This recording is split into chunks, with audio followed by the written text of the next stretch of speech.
Junior a 15 ans. 17 et 15 ans. Oui. Et 16 ans, pardon. 17 et 16 ans. Oui, oui. Alors, comment se passe votre vie après Ericsson? C'est ça le plus important aujourd'hui. C'est dur, c'est dur. J'arrive pas à gérer tout cela. C'est dur comment? Émotionnellement, financièrement? Financièrement, oui, ça ne va pas. Ça ne va pas du tout. Ça ne va pas. J'ai pu inscrire le garçon qui est en classe d'examen.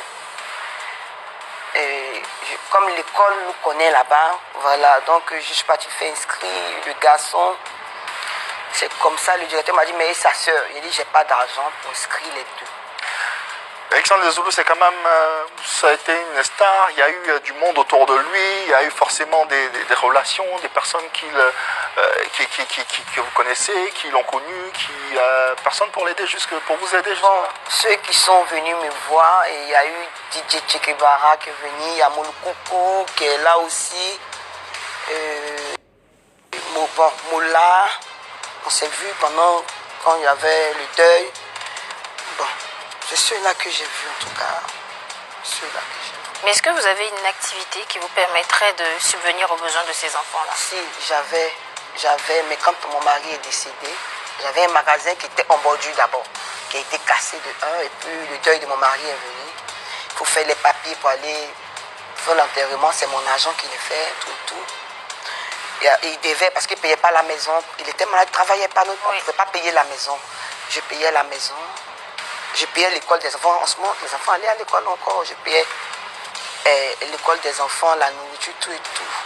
Et puis quand il est décédé, il n'y a pas eu quelqu'un qui s'est mis au devant pour venir nous organiser un funérail digne d'Eric. Il n'y avait pas. Donc j'étais obligée de prendre encore mon argent pour organiser une grande veillée à la mémoire de mon mari.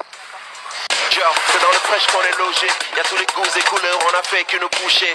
Allez goûter, c'est tout frais. T'es pas le départ, mais la fin qui compte. Bouteille de fresh, changer le sport. Restez à fresh, changer le sport.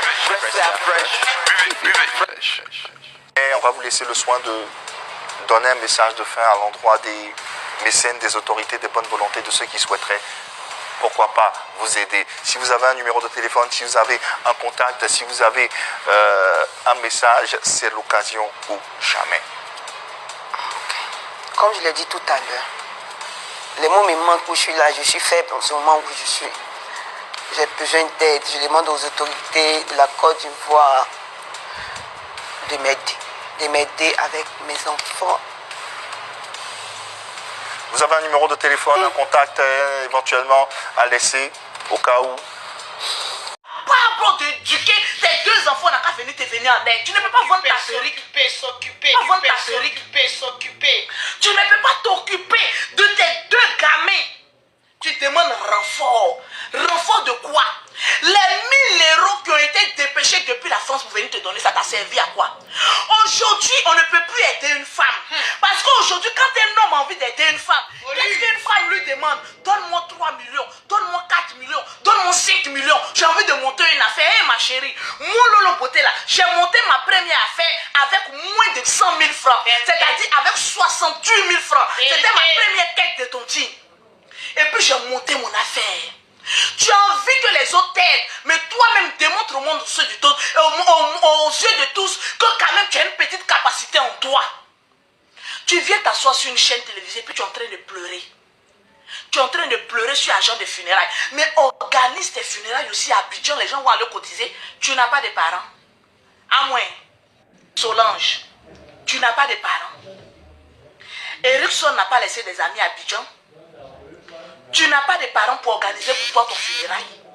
Pour que les gens viennent cotiser aussi pour venir te donner pour que tu ouvres un commerce. Qui vous a dit qu'on devient riche avec des millions? Les femmes aujourd'hui ne veulent pas commencer en bas.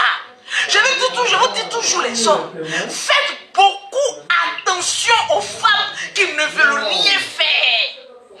Parce qu'une femme qui ne veut rien faire, elle sera une malédiction pour ses enfants. Voilà ce qu'elle est en train de faire.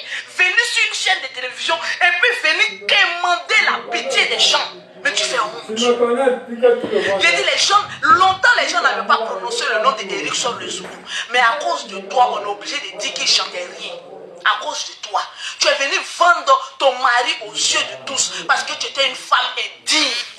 Vous pensez que souvent quand les hommes se marient à vous là, c'est parce qu'ils ont trouvé l'âme sœur. Ton mari s'est trompé pour te marier toi, mais après il a retrouvé sa voie en Europe. C'est de ça qu'il s'agit. Aujourd'hui, les hommes ne respectent pas les femmes parce que les femmes sont devenues des feignantes. Moi, quand même, je suis choquée de voir des femmes avec des iPhone 12 Pro Max dans leurs mains alors qu'elles ont faim. Elles ont faim. Je suis choquée de voir des femmes avec des mèches humaines dans les têtes alors qu'elles n'ont pas eu une activité. Je suis choquée de voir des mères tout le temps en train de demander, vous ne pouvez pas me donner l'argent, vous ne pouvez pas me donner truc, vous ne pouvez pas me faire ceci.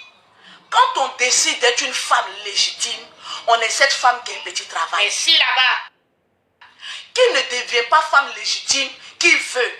Parce qu'il n'y a pas un cimetière pour les femmes mariées et puis il n'y a pas un cimetière pour les femmes qui ne sont pas mariées. Vérité. Aujourd'hui, les hommes courent derrière les femmes qui ont la tête sur les épaules. Si, les hommes aujourd'hui courent. Les hommes peuvent se tromper pour se marier avec des femmes. Mais lorsqu'ils voient que toi tu ne m'apportes rien, ils seront chercher. Aujourd'hui, on a remarqué que la plupart des teasers sont des femmes qui ont une activité, qui ont un travail. Mais si là-bas, elle se laisse plus faire. Elle est teaser, ne se laisse plus faire. Ta co-épouse qui est en France ici, il faut te demander quel travail est fait. Tu l'as une fois vu venir demander SOS. Tu n'as même pas honte de mettre même le titre de comment on appelle ça légitime.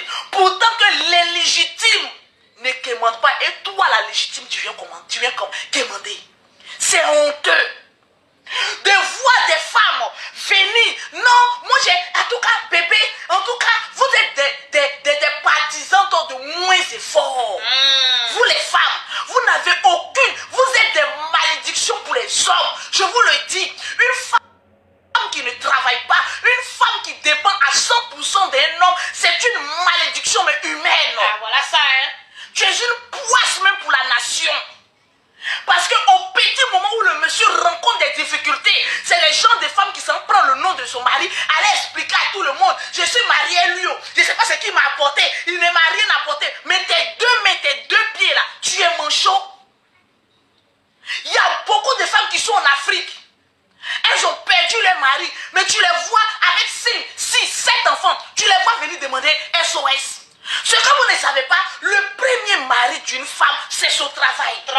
C'est ce qui fait qu'aujourd'hui, on ne peut pas manquer de respect à l'honnêteté sur les réseaux sociaux parce qu'on sait que je suis chef d'entreprise.